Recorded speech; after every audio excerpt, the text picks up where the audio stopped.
This program is designed to provide general information with regards to the subject matters covered. This information is given with the understanding that neither the hosts, guests, sponsors, or station are engaged in rendering any specific and personal, medical, financial, legal, counseling, professional service, or any advice. You should seek the services of competent professionals before applying or trying any suggested ideas.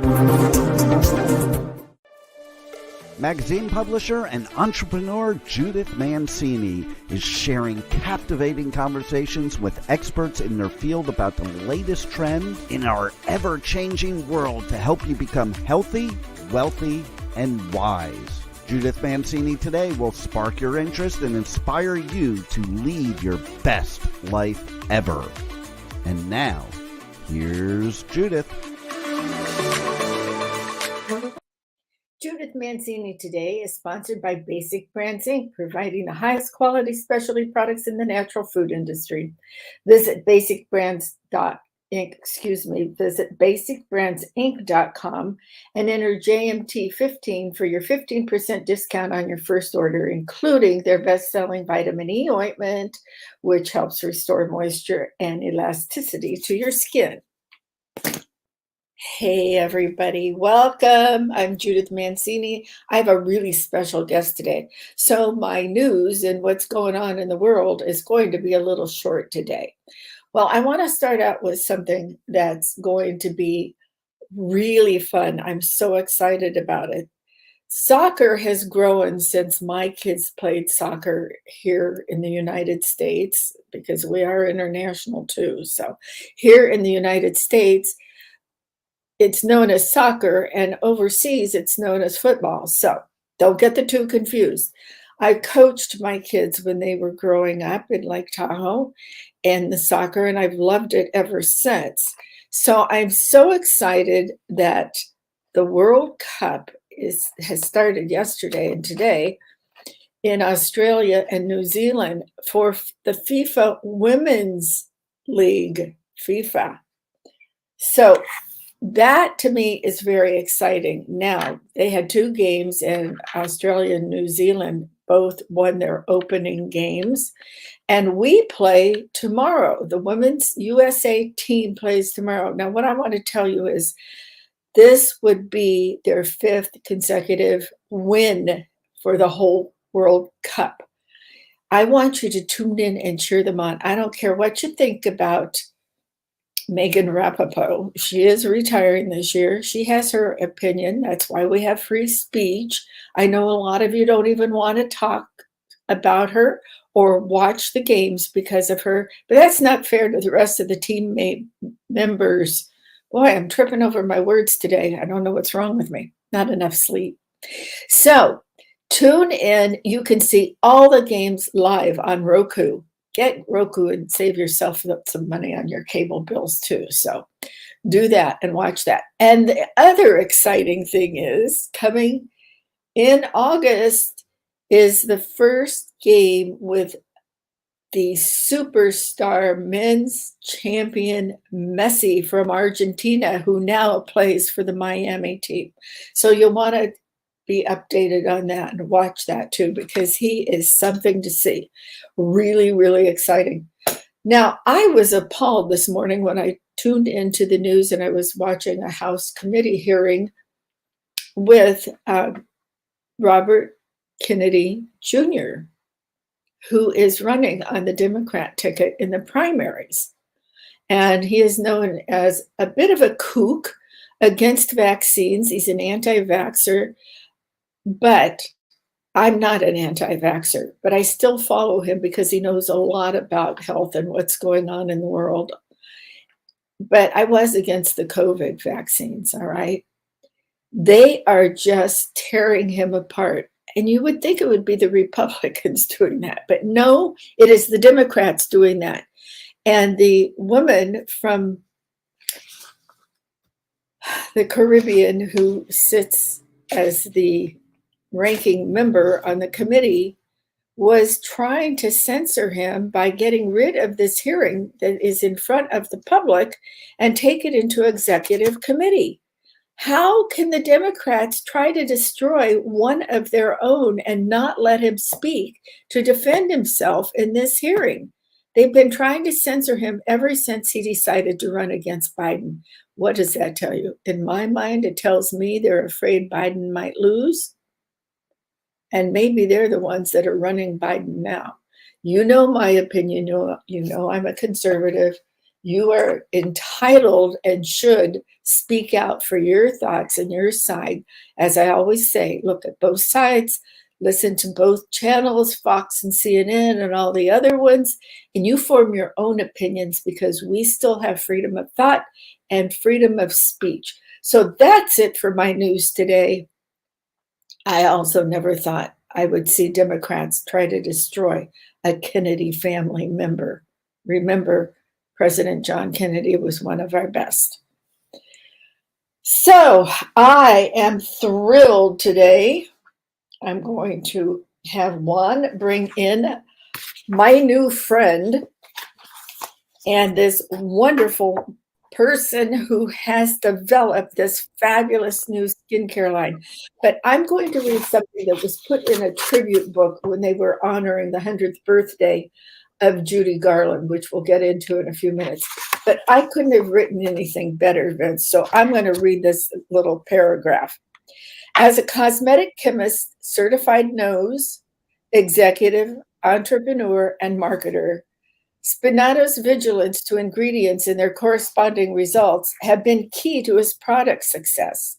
He has consulted, helped develop, and manufactured new products and private label lines for numerous cosmetic and healthcare companies, such as Chanel, Limited, Victoria's Secret, Bath and Body Works, Gap, Banana Republic, P&G, that's Procter and Gamble, J&J, that's Johnson & Johnson, Trader Joe's, Whole Foods, Kmart, Sears, and many others. He's also helped with the development of new products for celebrities, including J-Lo, Jennifer Lopez, Ollie Henriksen, Jessica Simpson, Lillian Garcia, Michael Jordan, Gwen Stefani, among many others.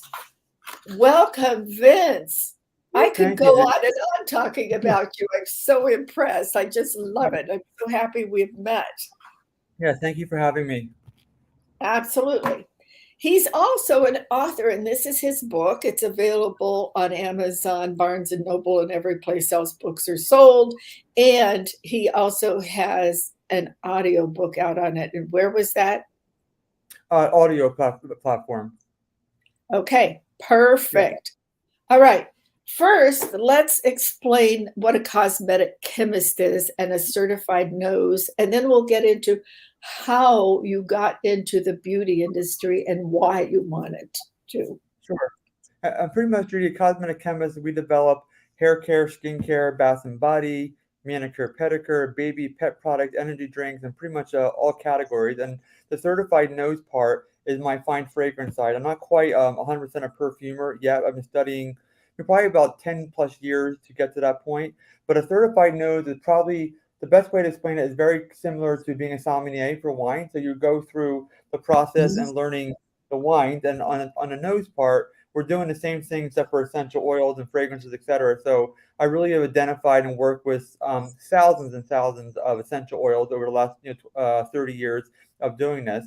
And you train your nose, just like you would a sommelier for wine, your palate, to become familiar with what goes together, what doesn't go together, what works together, et cetera. So that's really, and it's kind of never ending because all new technology, all new oils are always coming out.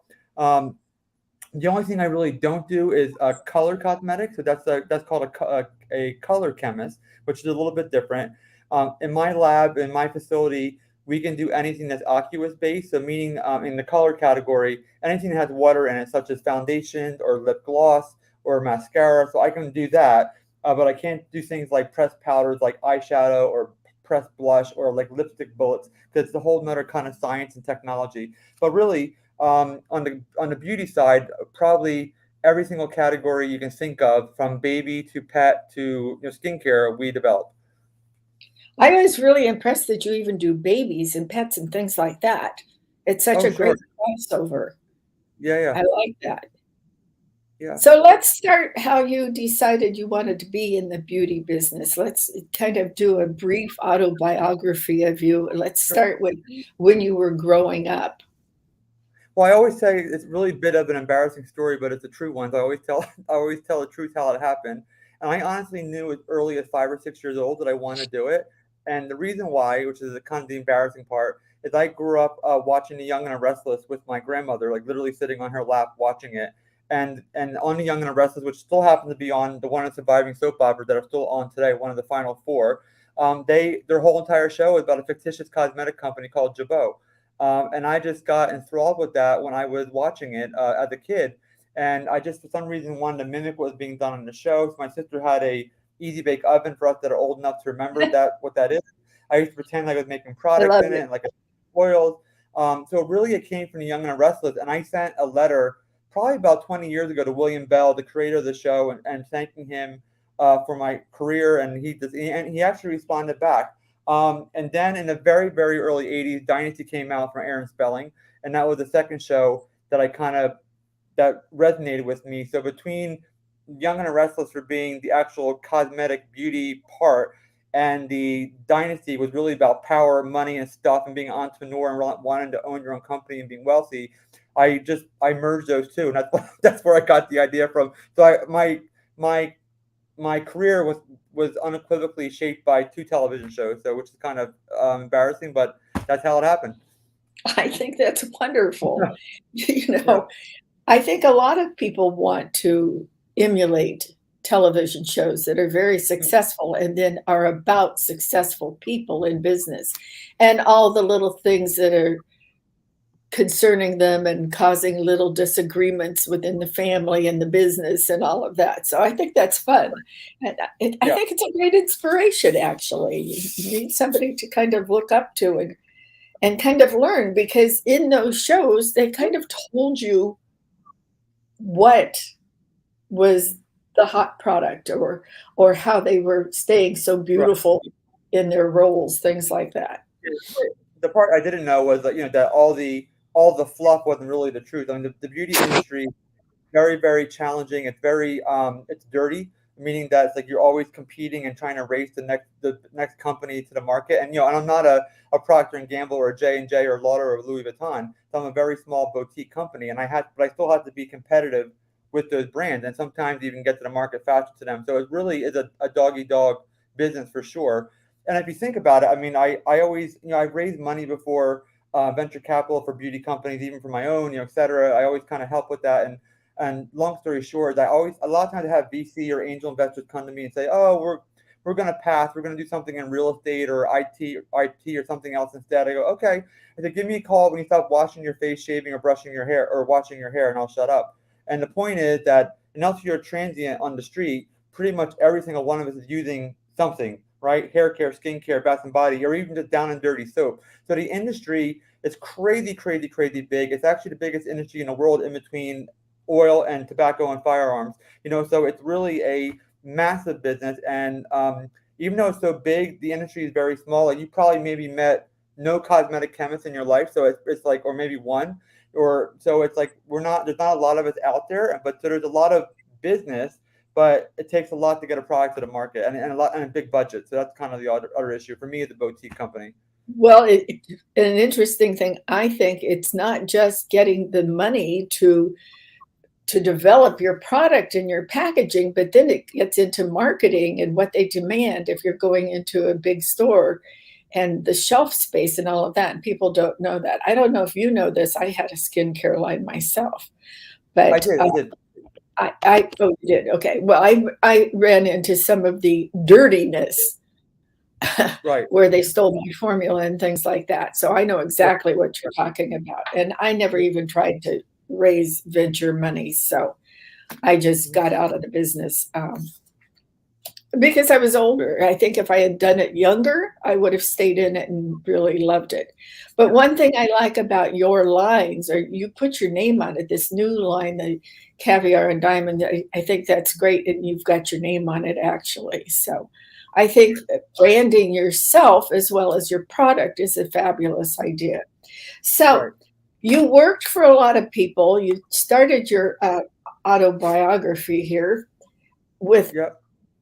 9/11. Right. That was a scary time. We happened to be in Europe, in Prague, at the time that this happened. You want to Right. just touch on that for people so they know the humanness of what goes on in our lives? Yeah, yeah, and again, that's kind of just, I mean, stand out for a lot of people that are, are my age or older, that were, that know, what went on that day. I personally was on a flight to Dubai, for a trade show. I only got as far as Phoenix, and I was grounded, and we had no idea what had happened at that point. All the television in Sky Harbor in Phoenix were scrambled, so they were not to scare people, I guess. So I just very, uh, you know, um, uh, calmly went to a rental car place. So all the flights were canceled and got a rental car and drove back to LA. And at that time, I was, we had CDs in the cars. I put CD and I was listening to music, and I didn't realize till I got to downtown LA 6 hours later that something was really crazy because there was like no one on the street and no traffic. So it was 6 hours after the attack, so I even knew what had happened. And when I saw that there was zero traffic on the 10 freeway or around downtown, et cetera, I knew something was up. And I had that same experience back in 1995 when I moved to California. I drove from New Jersey to California in about 6 days, and I just coincidentally got to California on the day of the OJ verdict results. And that's why I always remember the day I got here, because once again I got here and there was no people on the street, and that's why so I had that same remembrance from the OJ trial that something was up. So then I turned it on and I found out what was going on, and I finally got to a TV. And but I was kind of lost for 6 or 7 hours, not knowing what was going on, until I got back to my apartment in Los Angeles and figured out what was going on. It's kind of amazing that we people who live in the LA basin and all judge what's going on by the amount of traffic, whether there's so much or there isn't Yeah. any. Yeah, it's pretty amazing. So go on and tell us about the first time. Well, explain to them what white label is and how you got into private label and all of that.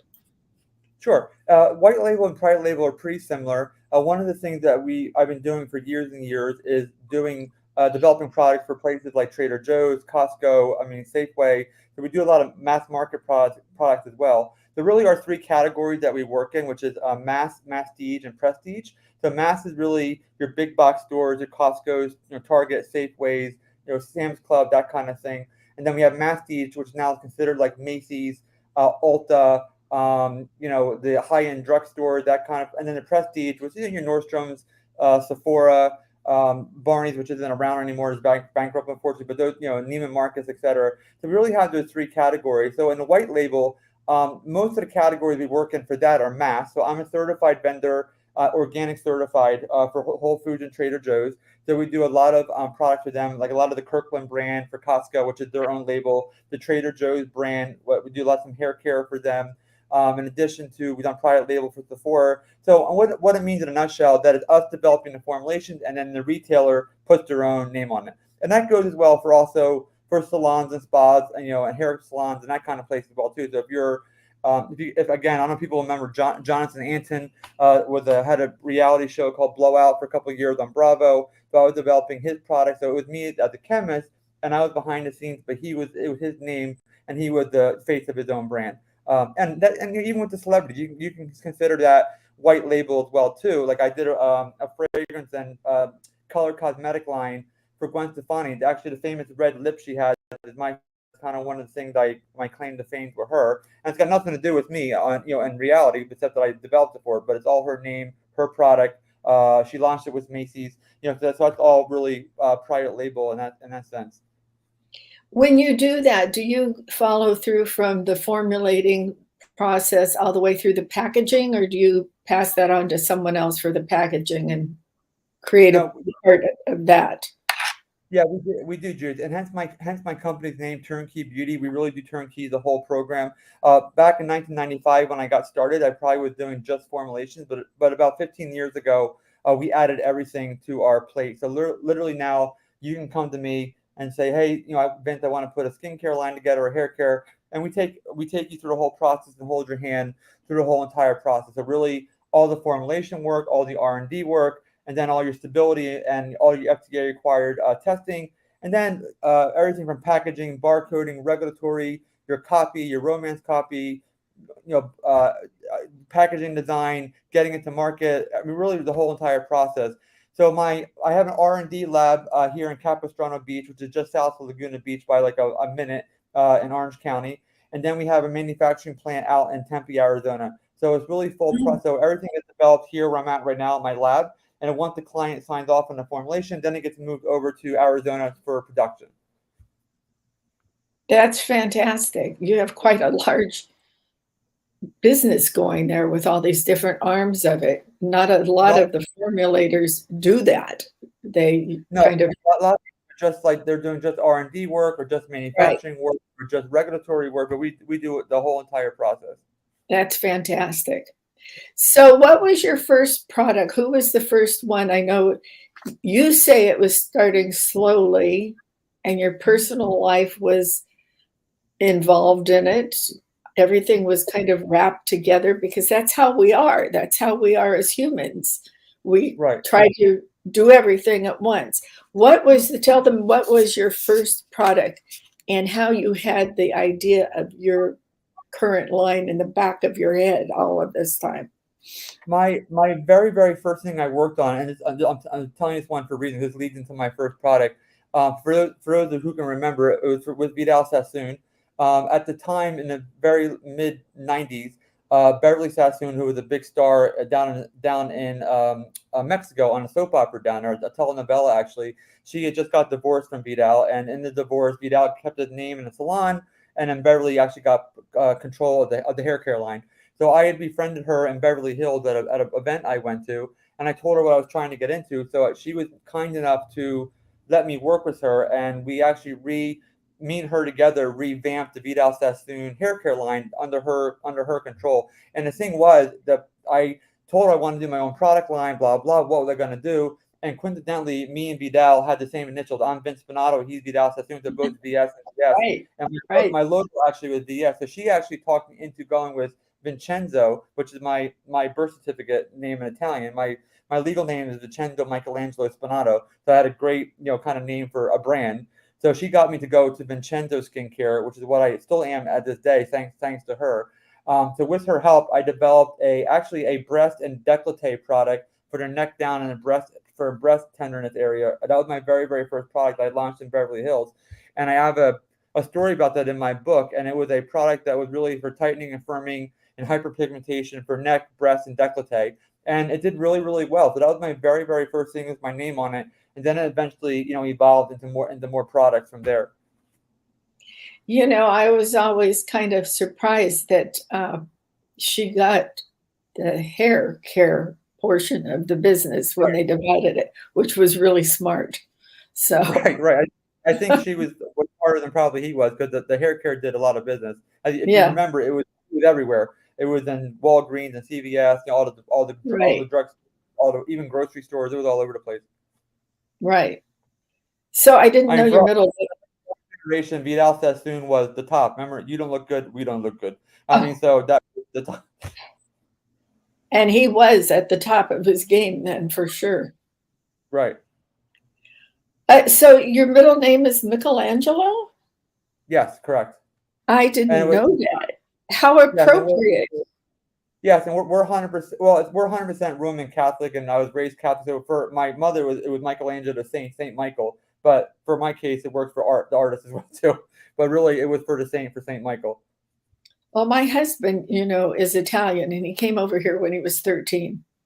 So he's a real Italian. Yeah. So after you did Sassoon and the hair care line and all, what was going on in your life? You had some pretty sad love affairs, but you moved on from those, and loss is a horrible thing to get over. And it's hard to concentrate, but you seem to be able to be creative through everything that was going on in your personal life. How did you maintain that frame of mind or that concentration when you were in the business? How did you mingle the two together? I'm gonna give you another laugh and another movie quote. So I guess I I guess, my generation being, born in the early 70s, I was born in 74. We really did grow up with TV and everything. And I came from a household that was full of musicians and just people that loved art. So in our house, all we ever listened to was Ella Fitzgerald and Louis Armstrong and Judy Garland and, Frank Sinatra and all really a lot of 1940s stuff. And long story short, I remember watching Gone with the Wind when I was a kid, and probably like when I was 15, 18. And it always stuck with me. And I've seen it like probably 15 more times in my life, but it always stuck with me. And I really use this motto when Vivian Leigh, as Scarlett O'Hara at the end of the movie, very kind of says, tomorrow is another day. And I've had that ability to adapt that. Where I tell even my business people I work with right now, no matter how bad everything gets, which has gotten really, really bad for me in my career, for some reason that Scarlett O'Hara or Vivian Leigh quote sticks with me, and I'm able to every single night go to bed, get an 8 hour sleep, and I wake up in the morning and I'm ready to go again. So I've always been able to say tomorrow is another day. There's no reason to lose sleep, because when I wake up in the morning, the same problem is going to be there. So that I've always had that ability, thank God, and that's what keeps me going. So once again, I gotta give a credit to Victor Fleming and then Vivian Leigh for that little quote, because for some reason it resonated with me, and it's got me through my career, just being able to get from day to day to day to day of just saying, okay, the day is done now. There's nothing else I can do. When I wake up tomorrow morning, the problem's still going to be there, and I'm going to just face it again then. I think we both have that in common. I say my prayers and turn it over to God and try to go to sleep. So I think, tomorrow is another day, and people need to keep that in their mind, particularly now when the country's going through such changes in the economy and all. I know it's really difficult for some people, but tomorrow is another day. So we keep. Yeah, I have so many people. I want to say almost everyone in my life tells me, oh, I can't sleep at night. I'm staring at the ceiling and blah, blah. And I always try and give them that quote. Again, it's not going to work for everybody, but for me, I for some reason have the ability to be able to turn it off and just turn it back on again. Don't get me wrong. I get up 5 in the morning and I'm ready to go, and the problems are there, and I got to do it. But I am able to get that sleep and just wait till the following day. Sure. So after you did these other people wonderful things for J-Lo and Gwen Stefani and all of these glamorous celebrities, what moved you forward with your own products? And which came first, the horse or the carriage? Was it the Judy fragrance, or was it your skincare line, Vincenzo? Well, in my case, it wasn't a horse or a carriage. It actually was Jennifer Lopez, and I'll go back to her. So the gap between Jennifer Lopez and Judy Garland is about 25 years. Judy Garland was 2 years ago. Yeah, and Jennifer Lopez's fragrance was in the very late 90s. I just connected with her and vice versa. The fragrance was her second fragrance called Still, and it was developed through Coty, gigantic company. But I was on the team with her to actually develop her fragrance, and me and her just kind of hit it off. Again, whoever can remember, it was the summer of when Jenny from the Block came out, which was a blockbuster hit for her. And she already was a massive star, but that put her into the stratosphere after the Versace dress she wore for the Grand. That was all in that period of time that she wore from Donatella. So that was all that period of time. And long story short, we just resonated, and she helped me. And the reason why I'm mentioning Jenny from the Block, because she was from the Bronx and I was from Jersey, so we always kind of joked that we were kind of in the same country, if you will. And she named me as a nickname Vinny from the Block, and that became one of my screen names on AOL. It was AOL at the time for a long period of time. And she personally referred me to Michael Jordan after my project, who I did with through Bijan in Beverly Hills. I wasn't at the point yet where I can do these things myself. I was doing it with other famous perfumers. So in the Jennifer Lopez's case, it was with Coty, and with Michael Jordan's case, it was with Bijan, and who's still there, in Beverly Hills. So she really gave me, and then that just turned into again Gwen Stefani, then Victoria Beckham, and then Pitbull, and it just went on and on and on. So I had this fragrance celebrity division that was going on while I was working on getting my own product line developed. I always was working for years and years for my Vincenzo line. So I started my business in '95. And he actually mentioned, I worked for all these people. I actually never worked for anybody. I actually opened my corporation in '95. So I've been a consultant my whole entire career. I've never actually been in-house with anybody before. I've never been on a W-2 in my life, which has been pretty interesting. So it's been very feast or famine. So when I didn't get my own product line to the market until about 8 years ago, actually. So it really took a very, very, very long time, only because I was becoming so successful and doing it for other people. I just kind of lost track of my own passion and my own dream, which is my own product line. So that's still very recent, getting into the market. Plus your own time. I mean, Right. I don't personally like to work for anybody either. So I've always been sort of like you, a consultant, except when I was in the publishing business. So I guess I kind of was the boss. But Right. I think you are able to develop your creativity more when you work for yourself. And Right. you can go in as a consultant and you know how hard you work and what you're creating, but you can also then walk out and think about your own life for a bit because you're not, so to speak, punching a time clock. So yeah, I'm just not, because that's a good point, Judith. That's one of the biggest questions I actually get is like, how do you become an entrepreneur, or how do you do that? And I always try and explain it, but I really think you kind of have to be born with it, because it really is something that's not learned. You have to be wired that way, I think. Because when I talk to a lot of people, I go, I have to have a paycheck every single week, so I know. Well, that's you can't do it then. It's because I mean, I've gone many months with no money. I've gone months where I made a lot of money. So you have to be available and subconsciously to take that roller coaster ride. And don't get me wrong, it's not fun. But I think you're either wired that way or you're not. And there were a couple times I tried to go in-house companies, and it's like for a day I'm like, I can't do it. Like I can't be told, like your point, be told when to punch the clock, what to wear, when to come in. I'm just not wired that way. So I think you either have to be, or not. But if you're going to say, oh, I had to get a paycheck every Friday, it's definitely the wrong direction, because it's not that. it doesn't work. No. It's feast or famine. Yeah, right. And it's not fun, but again, it's just, I think you have to be wired that way or not, probably.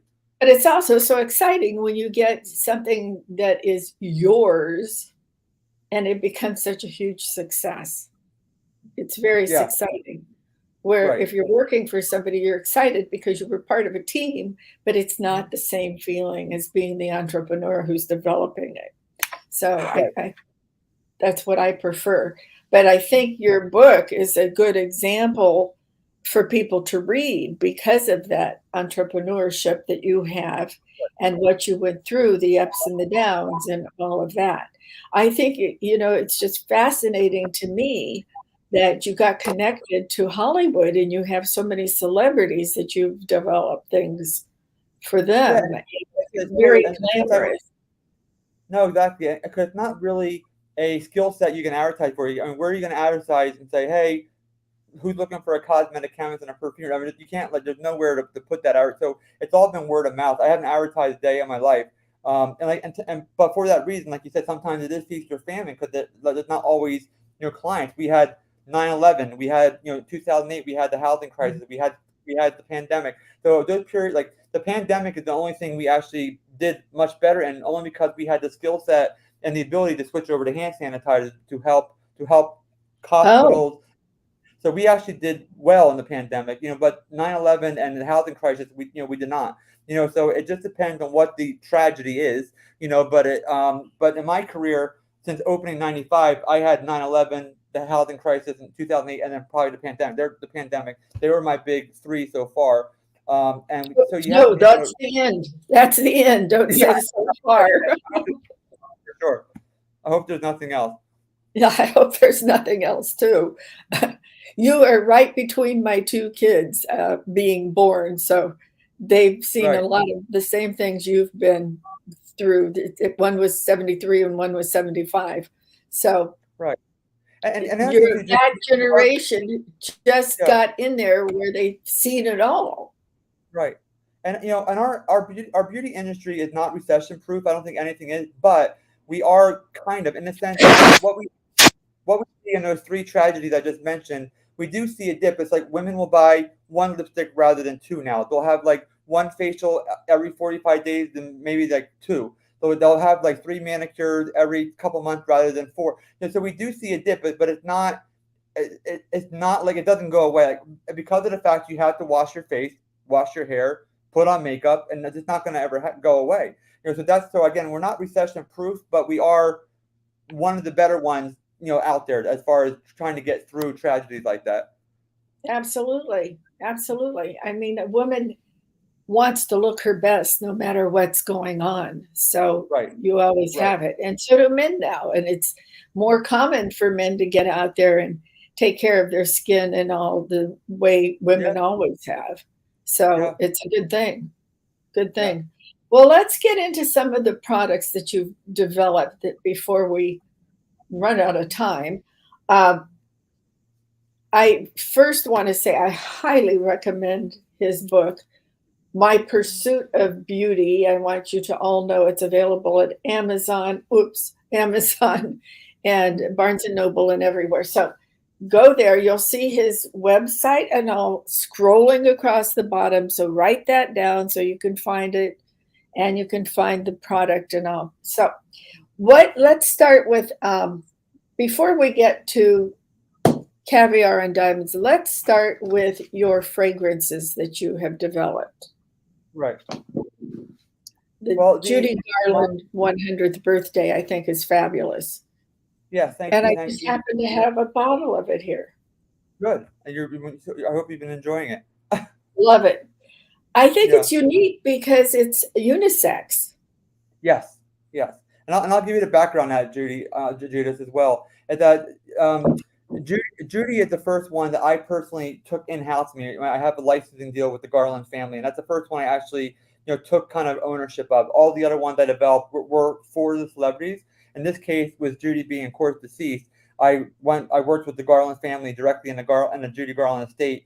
So all three of her children, Liza Minnelli, Lauren Luff, and Joey Luff, were very, very involved with the project with me. So I was able, with their help, be able to find out what their mother liked, what she didn't like, what she wore, what she didn't wear, even what kind of foods that she enjoyed, because all that goes into a fragrance. When the celebrity is deceased, I had to go only what I know, which is based off her body of work, her legacy, her personality, what I know. But having access to her three children, I was really able to get the whole entire backside of her personality. So all three of her kids think we really nailed the fragrance. I think her mother would have loved it. We did start with what she actually wore back in the 1930s, 40s, and 50s, and we put an essence of that in there. Then we took her body of work and her personality and her legacy and built it into the bottle, the fragrance. And I'm very, very proud of it because there was a team of like 30 that worked on this with me, from my creative director, David Scheid, who did the bottle, the cap, and the whole look of it. And I don't know if you can see this above my head, but if you hold the bottle up, Judith, this is actually one of Judy's most iconic pictures. And if you put it next to it, the bottle actually, after her tilted hat is the fedora, is the cap, her body shape. So we actually mimicked the bottle around that image of her. So it's very, very personal to her and to her fans. And back to the unisex part, as you probably know, Judy has a massive gay male following. So making the fragrance, we had to make sure we got men, in the mix as well too. So we really want to make sure we're able to target straight men, gay men, and women, and be able to enjoy it. So that was kind of a trick, a hard part as well too. Not only make it her essence and what she would enjoy, but also make it unisex. And I think we really have gotten that. We've gotten phenomenal reviews on it. Her children love it. And it's really, we just got it out about a year ago on her 100th birthday. So we just started. I'm with the Garland family for at least another 10 years with my licensing deal with them. So we have a lot we're going to be doing with her as far as more products coming out, body products. We're going to do a no place at home kit to mimic the Wizard of Oz. So it's going to be like a candle and a room spray and a body soap. And the best part is I had the blessing of her three children. So it's not like we're not doing it rogue. We're letting the family be involved, and that's been the extra special part about it. That is very special.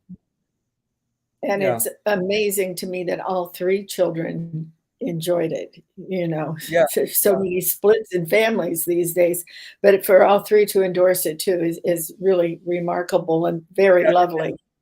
And Lorna, her youngest daughter, in between Joey and Liza, she was really hands-on with me the whole entire time. And we did this process in the middle of a pandemic as well too. And as a perfumer, I personally haven't gotten the virus yet. So I'll just knock on wood, I haven't gotten it yet. But as a perfumer, I was scared to death because the first thing everyone was saying that you're going to lose your scent. And I'm like, Oh, that can't yes, happen. that would be disastrous. Or I can't get this product to market. And then it was very, very time sensitive because Judy had her 100th birthday coming up on June Sure. 10th of last year. So we couldn't change this woman's birthday. So we had to like get it done in Right. time. It was really a rush to get it done, but we got it done just in time, and it came out, lovely. So Lorna went through every step with me, from smelling all the fragrances. We went through probably like dozens and dozens of revisions. She had a creative development in a bottle with me. She loaned me. Eliza actually loaned me her mother's real fedora hat, which is pretty much priceless. It's kind of a pop culture movie artifact. So we had that to have in our hands to kind of develop the cap around. So they were very, very involved, and it was just great having the children, involved in the whole process. That's fabulous. Really, I met Lorna one time. She had a party I was invited to. I can't remember what it was for, but it's celebrating something, and she was a lovely lady. I enjoyed meeting her. Her family is lovely, actually. Mm-hmm. That's Beverly Hills for you. Living there, you get to meet a lot of fabulous people, and people don't think of celebrities as being fabulously friendly and all, but it's quite the contrary. They're very friendly and they like to talk to you. I'll tell you a really, really fast, beautiful story, because you mentioned Jack Kennedy in the beginning. Is that Jack and Judy were very, very good friends, and this ties into the fragrance. I'll make it really fast because we don't have a lot of time. But later after he got assassinated, we found out that he had Addison's disease and he had very, very serious back pain all the time. Blah blah blah. There was many, many times, I guess, he was working from the Oval Office floor, laying on the floor for like 6-7 hours at a time, laying flat on his back, and he was in horrible pain. And he would a lot of times tell the people in the Oval Office, get out. I had enough for today. Please get me Judy Garland on the phone. I need to hear a couple bars of Over the Rainbow. And I get emotional every time I say this because it's a beautiful story. Oh my gosh.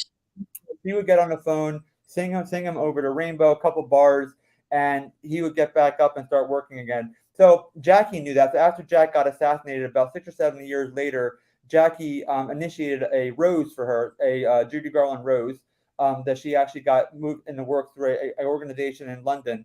And a Judy Garland rose was planted in the White House, rose garden. And also to this day, if you know the story, you're supposed to bring a Judy Garland rose to Jack to Arlington Cemetery because of that connection. If you happen to know the story, a lot of people don't know the story. So anyway, the Judy Garland rose actually is in the fragrance. So that was something that was very important to me, and to her family, to get the rose in the fragrance. So we actually planted thousands and thousands of Judy Garland roses in Ecuador to have it at the proper climate to get them actually shipped to America, to get them pressed and filmed and put into the fragrance. So it's a whole beautiful story. It is a beautiful story. The public doesn't know. I didn't know until her family actually told me the story. So I love telling that, because my point is that the fragrance is so personal. Where even everything I've done in the past, even for the celebrities, again, the Jennifer Lopez, the Michael Jordans, the Victoria Beckhams, they're all beautiful fragrances. But when you have a deceased celebrity, you really need and want to get it right, because they're not there to give you their blessings. So you want to make sure you can get all these pieces right. Right. That's a wonderful story. I love it.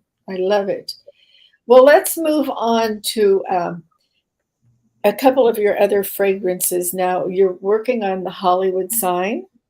Right. The Hollywood sign. Or is that something that I shouldn't be talking about? No, it's public. The press has already come out with it. That's totally fine. Oh, good. The Hollywood sign is also turning 100 this year. Actually, officially on December 8th, the Hollywood sign will be 100. It got put on the mountain in 1923 on December 8th. And we're developing a sunrise and a sunset fragrance to honor the Hollywood sign. So it's a day and night fragrance. It's going to be a travel set. And it's going to be in places like cruise ships and duty-free shops and all the tourist places. So it's really meant for everybody. Everyone's kind of involved with it, from the Hollywood Chamber of Commerce to the Hollywood Foundation to the Parks and Recreation to the Hollywood Walk of Fame. So we have a whole team that's approving or disproving what I'm developing to honor the Hollywood sign.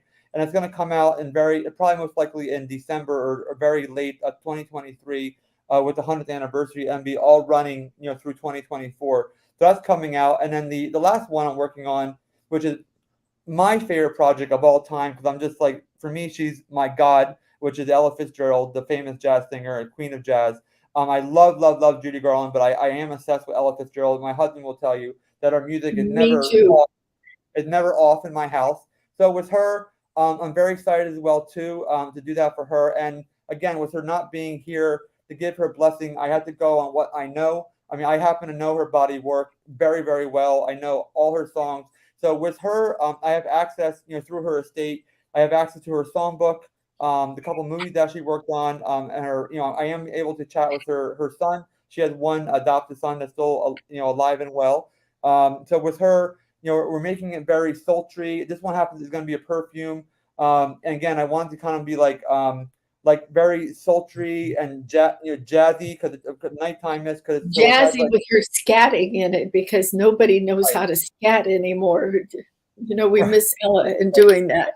So yeah. yeah, So it has all these kind of sultry, dark notes like a tobacco and leather and dark orchid and all these kind of notes I'm putting together to kind of really go with that nightclub jazz kind of feel.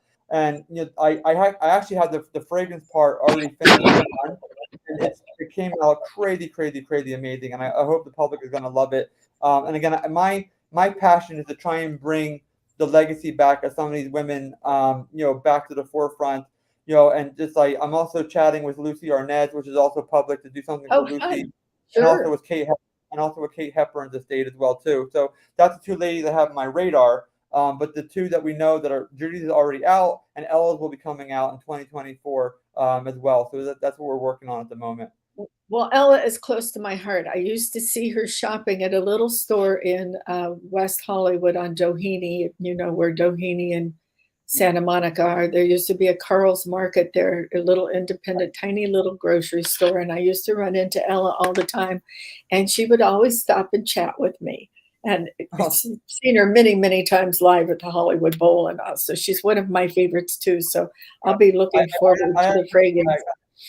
yeah, I have heard that she's just been with a lovely lady. I would have loved to have met her, of course, but Oh, she but she is was. obsessed with her and her body of work. And again, my husband will tell you her music is never off in our house. So thank God that he likes her as well too. I don't think I could be married to him. That's how much I love her. I gotta have Ella going. So those are all fabulous fragrances coming out. That's very, very exciting. But let's quickly talk about caviar and diamond. Yes. And here it is. This is one of the products, and it is. Will you explain what it is? I'm going to show it while you explain what this is. The caviar one with the diamond Yeah. dust in it. I'm Yeah. just going So to that show them. this is finally what took me years and years to develop. Oops, there's One of my my good camera. buddies. Yes. So this is what took me many years to put together. Finally, one of my good buddies helped invested into it with me. So we have a great partner with this. So we're finally trying to get it to market and get it out there to the world. But to your point, it has real diamonds and caviar in it. So it's called diamond cert, which is actually diamond dust. And diamond dust is very because it's an earth metal. It's very rich in magnesium PCA, copper PCA, zinc PCA, which is all phenomenal. For the skin, for anti-aging, for age spots, discoloration, sunspots, and then we have caviar extract, which we get from a caviar farm down in the Cayman Islands, which is really for the plumpness and bringing cell turnover. And as most people know, I mean, obviously caviar is a fish egg, which is the spine of life for fish, so it's very rich in all the amino acids. And then diamond silver, again, which is an earth metal. Our bodies are mostly about 7% oceanic elements. The other 30% are roughly, earth metal. So that's where the combination comes from. So the product line is 4 pieces: a caviar we call them morning dew drops, which are 30 capsules that you break one a day to put onto Well, the I want skin. to show them this because this is a unique product. This is the little dewdrop. This is the little Right. dewdrop. I don't know if you can see. Can you Yep. see There you that? go. Yeah. So you break it off, and that's So one a you break day. So it's off very, this, yeah. and then you And get you this probably wonderful. right, and you probably already tried it, Judith, and it leaves your skin like literally feels like silk. Yes, So yes, for women that are using it, it's a great precursor to foundation because your foundation just glides and slides on really easily. You have that nice playtime and it slip time. does. Absolutely. And then we have the eye cream, which is the dual active eye cream, and And which this, is for And this is very unique because actually This it I does. haven't opened yet because I had a little treatment done on my eye, so you can't see that. I haven't opened it yet. Right, and what's But very special about the eye cream is that it's full retinol, meaning that it's for the top of the eye, so the eyelid, side for fine lines, wrinkles, and feathering, and also treats dark circles, puffins, and discoloration. So it's a full orbital eye product, which is very, very unusual to have that, which is really lovely yes, as well. And then you yes. saw you hold the micellar fluid, and that's a waterless cleanser. So that's actually that's a toner, makeup remover, and also a cleanser. But you actually don't need water for it, so you can use Yeah, it just this with your is hand. all the rage now. People are all using how do you say it? Micellar? Micellar fluid, correct? Micellar. Okay. Right. Now, what are the little red things in the bottom of the bottle you shake up and they? Yeah, you shake it. They're jojoba beads for moisturization. So when you Oh, shake it up, jojoba. Okay. so Okay. just give it a shake. Give it a shake. Yeah, you'll see it will float up, and then it will just. So when Yeah, you use the product, shake it first, I've and then been using this. I just haven't tried the eye yet because of my little right, problem here. right. So I'll And be then using that after this weekend. and the I last love piece it. the last piece, which is kind of the Rolls Royce of the line, is the caviar and diamond moisturizer. It's a day cream and night cream, and again that's Yes. morning and night. And you see the caviar beads are all suspended in the gel there, but when you use it, it all mixes together. So that's an amazing, amazing moisturization I might for have mixed it up skin. too much. Did I mix it up too much? No. You can't. It all blends I together. There's love no it. problem. You'd Yeah, think when it comes out, it's going to put black, like a black briquette of charcoal all over you, but it doesn't. oh It comes out no. clear, and I love Yeah, it. yeah, it comes out all clear. It's a So great those line. are the pieces. So right now that can be purchased on our website, which is VincenzoSkincare.com, and we're just trying to get it out and actually in the UAE Dubai market at the moment. We have a broker that we're working out there to try and get it out to the UAE market as well. So that's a fabulous thing, and we're looking for it to be distributed everywhere, right? We hope so. Good. Okay. Well, thank you, Vince, for coming on the show. I really appreciate it. It's fascinating. We have so many things in common with the people that we have had passing through our lives and all. And it was just a wonderful thing you did for me with our great publicist, Melinda Manos, when I first met you. That Sorry, was really fabulous. She's amazing. Yes, she is amazing. I love her a lot. So thank you again. Thank you so much for coming on, and I'll look forward to seeing you probably in Beverly Hills to have a little something together and celebrate. Thank you for having me, Judith. I really appreciate it. It was really fun. Thank you. And see you next time. Thank you so much, everybody, for joining us. I hope you enjoyed that as much as I did. He's just a fascinating man, and you've got to read his book because it's so enlightening, and not just about the skincare, but how to navigate through your life. And I think you would truly enjoy it. So thank you so much again for joining us. I look forward to seeing you next week. In the meantime, cherish yesterday, dream tomorrow, and live today.